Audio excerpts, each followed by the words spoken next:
day would be filled with walls literally shaking. My bookshelves would shake, and as students threw themselves into the wall, because his classroom was quite a circus. Kids were jumping and leaping and screaming.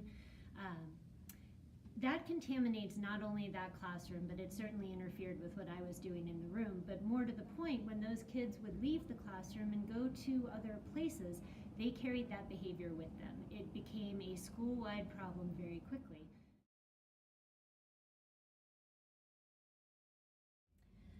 That year impacted me I was in a class, an English class and a social studies class with a special ed student, and there were students that would walk across the desks if they were slid together across the top of them, and nothing was ever said to them. And so when I would call them on it, one of them especially, one of the students would look at me and say, "It doesn't matter. It doesn't bother him. He doesn't care." And because I was the parent in there, I tried not to call it too much, but it was hard to try to help students in that classroom when there was so much disorganization and students were doing whatever they wanted to do. So 2015, 2016 was a really hard year.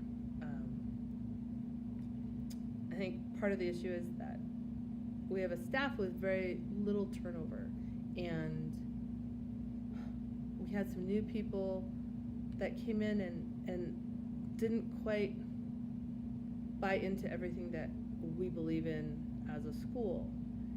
And it shocked me as to how one or two people can change the whole culture of a school in a matter of days.